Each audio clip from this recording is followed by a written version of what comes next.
don't know me, I help naturally quiet people with social anxiety to build more confidence, connecting with people, develop their natural talents, and build a lifestyle which helps them to thrive. Nearly didn't manage to get this live stream going. Was having some problems connecting to the internet, connecting to YouTube, but persisted, and I'm here now. Today, I was coaching a new person. He used to be confident in his early 20s, went through a bunch of challenges in life, which knocked his confidence. Now he's in his mid to late 30s, and he's looking to bounce back. He wants to get back to his confident best, get out there, get into great shape, meet new people, find a career that's more fulfilling, and be all on the rebuild in life. So I'm helping this guy because he's currently in the state where he's barely leaving the house. He'll come out the house occasionally, but not frequently enough. So I first encouraged him to come to one of my meetup events, coffee socials, which I put on once a month in Birmingham. And he came to my last meetup, the end of August. This helped him to socialize, start chatting to people, and feel more motivated. Today, he did my free first one-to-one coaching session. He really enjoyed it and has now agreed to do 2 sessions a month for the foreseeable future. So I'm starting simple with this guy. And you can do the same if you're in a position where you're trying to bounce back and you're not really getting out of the house much. You can start by exercising a few times a week and going to one social a week. This is what my new client's doing.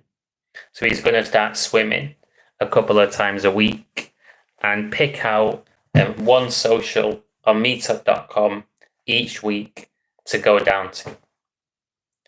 This foundation is going to help him to get started. So building confidence, bouncing back, how do you actually do it? It's all about exposure therapy. It's a little bit like if you're going to the gym and trying to build muscle. If you pick a weight which is challenging, but not too challenging, you do a number of repetitions with that weight. Over time, you're going to adjust to the weight and be able to increase it as you get stronger and pack on more muscle. It's the same process when it comes to building confidence. So I push clients to be outside of their comfort zone. So there's some resistance there, there's some challenge, but it's not so much where it would be like lifting a crazy weight, likely to injure somebody and make them retreat back to the house.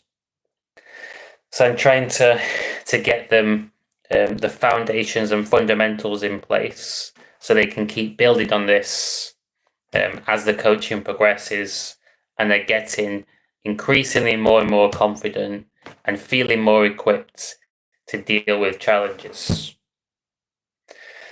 When it comes to bouncing back, it's important to escape the pattern of dwelling too much on the past, a pattern that so many people fall into, and I have to escape this tendency. It's a human tendency to pull you into the past, a conversation inside the head, and it's nice to leave that conversation. Don't spend too much time there, because ruminating on the past can be addictive and it prevents you from moving forwards. If you were sat opposite a good friend, you wouldn't bring up past challenges that they've been through. and make them rethink about it and relive it. If you was a good friend, you wouldn't do that. So you don't need to do that to yourself either.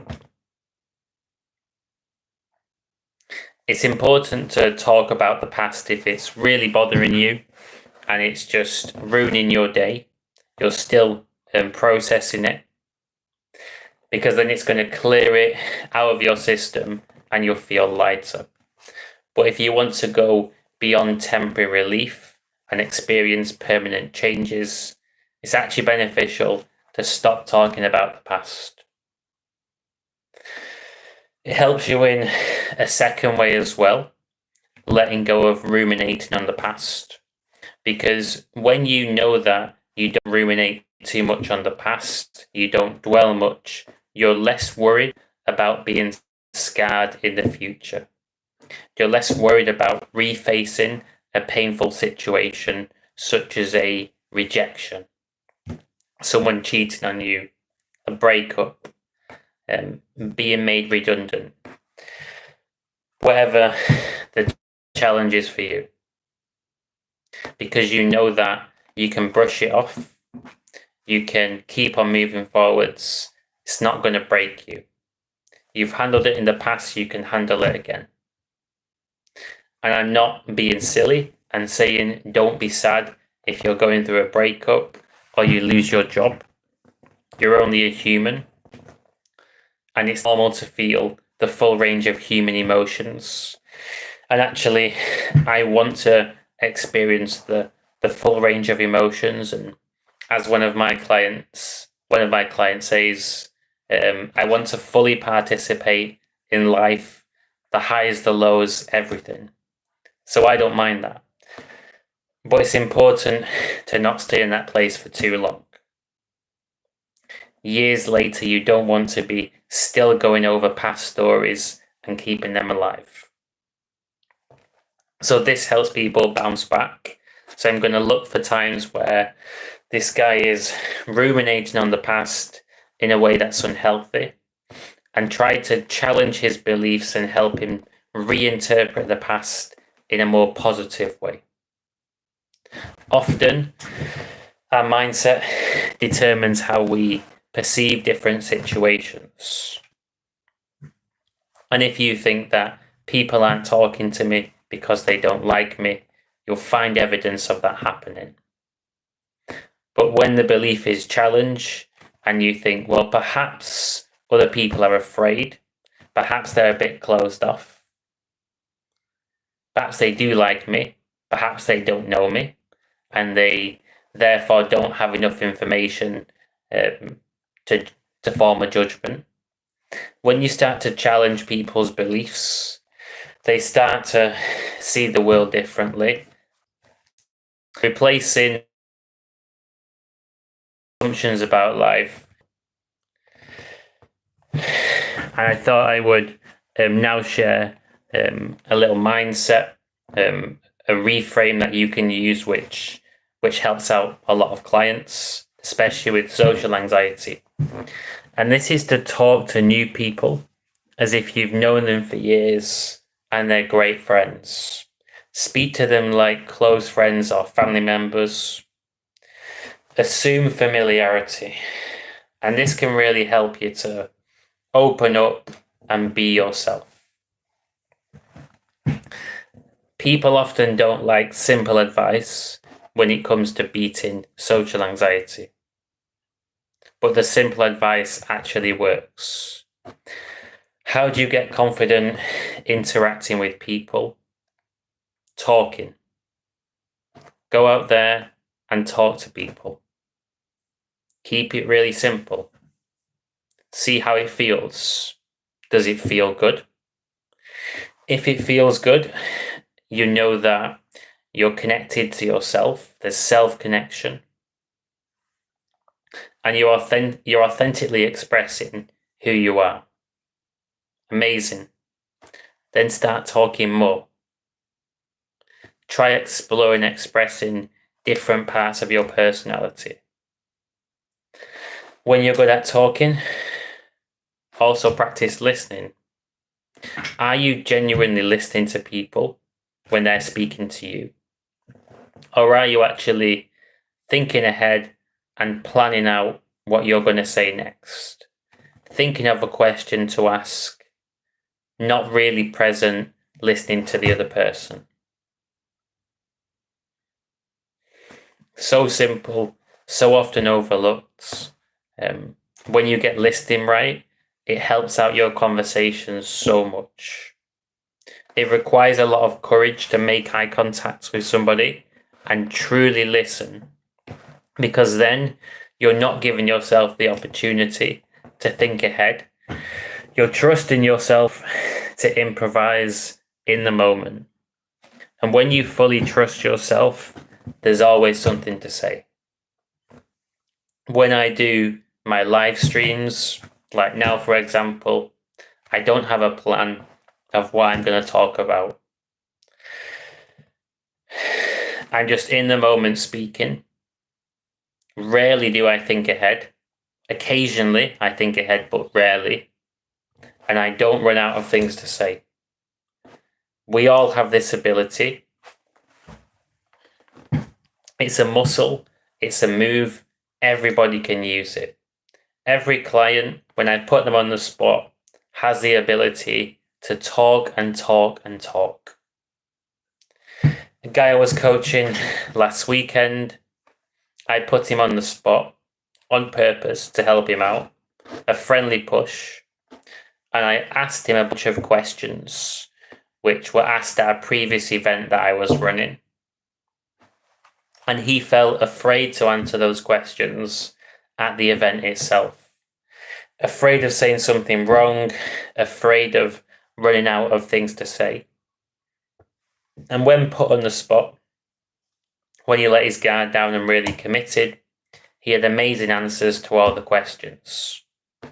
Self-trust is massive when it comes to connecting with people. If you don't trust in your ability to really talk and put yourself out there, there's that lack of confidence. Other people can feel it and you're holding yourself back.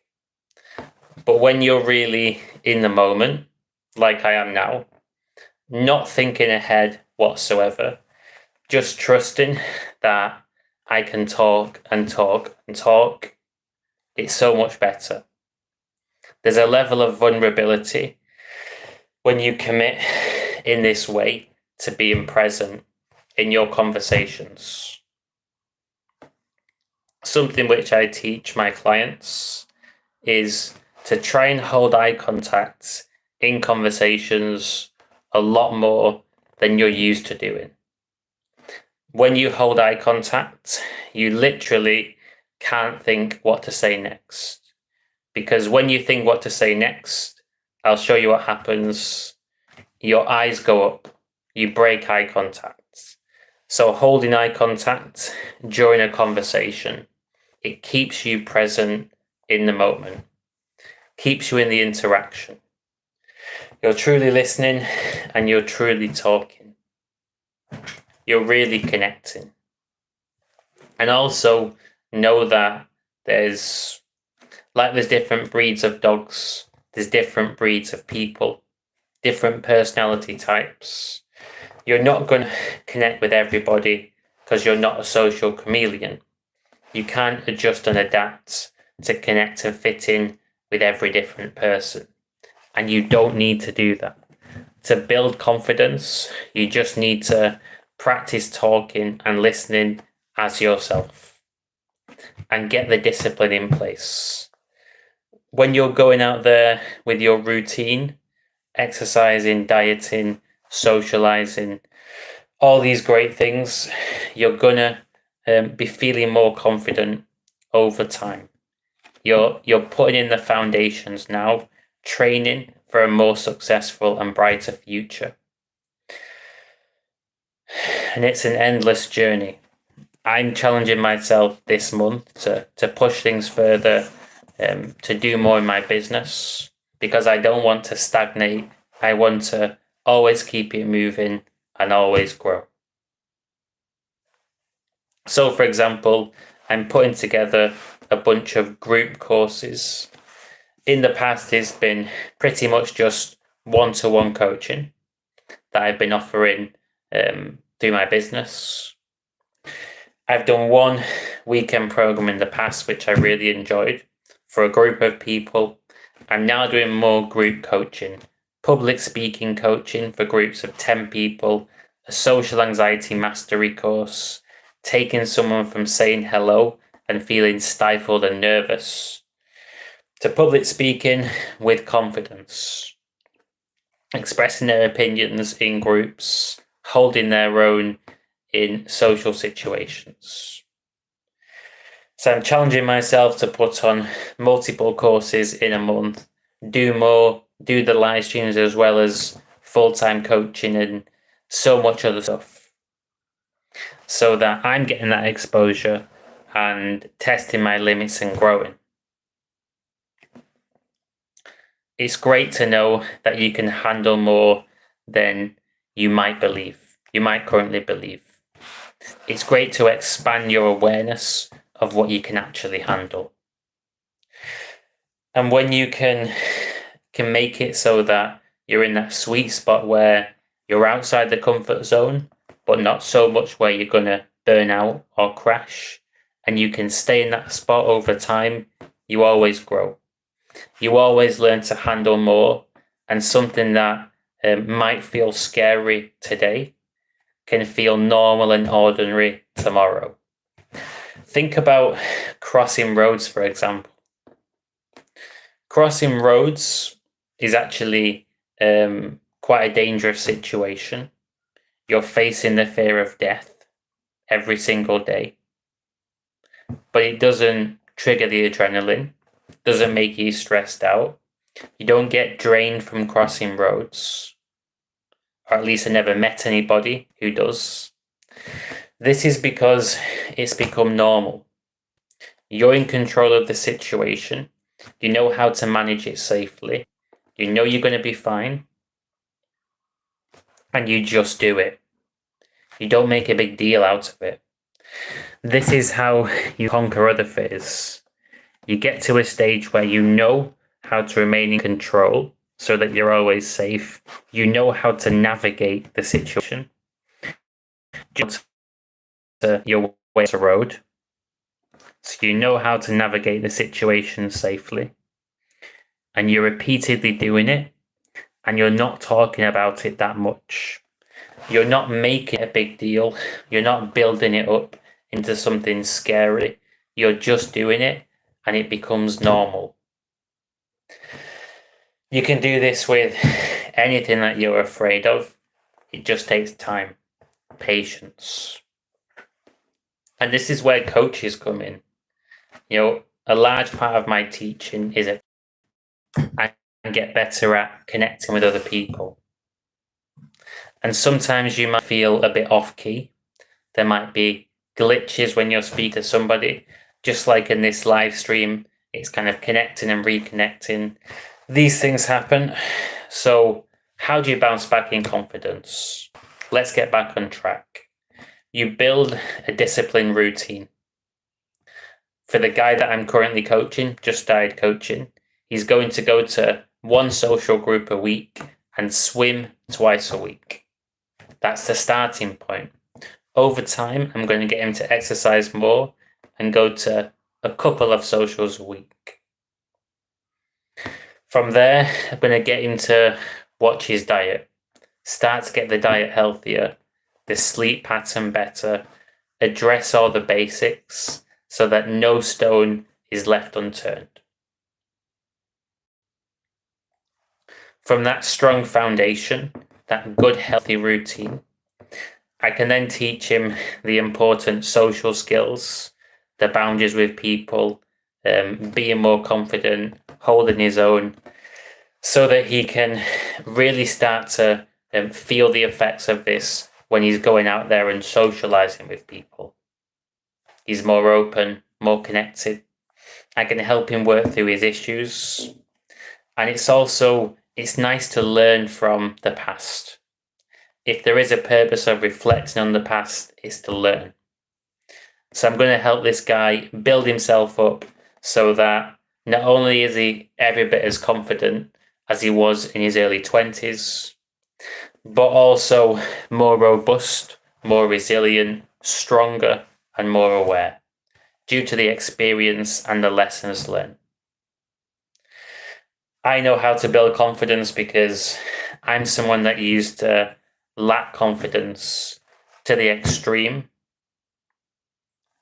The most quiet person in my year in high school and college, no friends, no confidence, yellow skin, jaundice, very much an unhappy, depressed person back then.